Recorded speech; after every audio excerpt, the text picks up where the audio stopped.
পোলাডারে নিয়ে এক কষ্টের মধ্যে আছে। সারা রাত বাইরে আড্ডা দিয়ে সকাল ভোর ভোরে আসে ঘুমাই। সালাম আলাইকুম আন্টি। ওয়ালাইকুম আসসালাম। এই যে আরেক জমিদারের পোলা আইছে। আচ্ছা বাবা, জানার একটু বুঝাইতে পারো না ও কি এমন কাজ করে যে সারা রাত বাইরে থাকতে হয়? আসলে আন্টি ও তো বিজনেস করে, তাই কাস্টমার গুলো বেশিরভাগ রাতের বেলায় হয়। তা কি এমন বিজনেস করে যে সারা রাত বাইরে থাকতে হয়? আসলে আন্টি এটা তো আমি বলতে পারবো না আপনাকে, ওইটা আপনাকে রানায় বলবে। তা এখন রানা করতেছে, একটু বলেন তো আমাকে। কই আর থাকবে, দেখো পয়রা ঘুমাইতেছে। কালার দিনের 4টা বাজে, সে এখনো ঘুমতে ওঠে না। আর ওদিকে জুয়েল একটা ছাড়া পেয়ে গেছে। ওই দেখো নবাবজাদা এখনো ঘুম যায়। রানা, এই রানা, রানা, আরে ভাই উঠবি নাকি? আরে ভাই ডিস্টার্ব করিস না, তোর সব ঘুমাইতে দে। হ্যাঁ হ্যাঁ, তুই ঘুমা ঘুমা। আর ওইদিকে জুয়েল একটা ছাড়া পাইছে জেল থেকে, তুই ঘুমা। কি জুয়েল?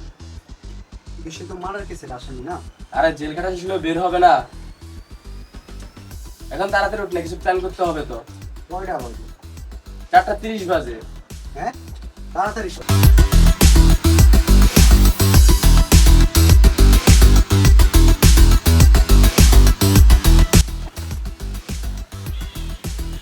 কিরে কই যাস? একটা কাজ আছে।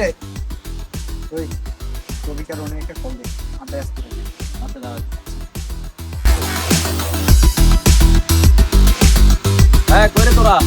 দেখছো আসছে যে 1 ঘন্টা হয়েছে, সবসময় ফোন দিয়ে তাড়াহুড়া করে, আজকে ওদের কোনো খবর নেই। কিরে কখন আসলি? ধরে বেটা, সবসময় ফোন দিয়ে তাড়াহুড়া করে, আসছে যে 1 ঘন্টা হয়েছে বেটা, তোদের কোনো খবর নাই। এই বেটে তুই কি বুঝাস? সবসময় তোমার আমি সাপ্লাই দিই। আরে ভাই রাখ না, এখন কি নিজেদের মধ্যে ঝামেলা করবি নাকি? আচ্ছা তোর একটা স্যাম্পল আনতে বলছি যে আনছস? ভাই আমি সেই স্যাম্পলটা দে।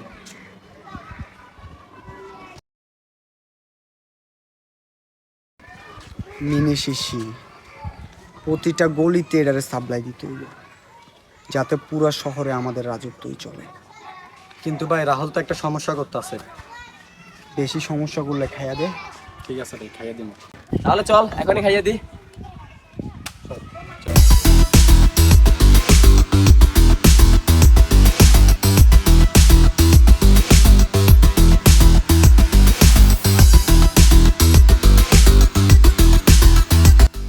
কিরে তোর বলো পাকনা গজাইছে? হ্যাঁ বাজাইছে তো, কি করবি? দেখবি কি করবো? ভাই পতাকাটা তো চলে গেছে, তাহলে আজকে ডিলটা কমপ্লিট করে ফেলি। ঠিক আছে, আজকে তাহলে সাপ্লাইটা কমপ্লিট করা রাখ।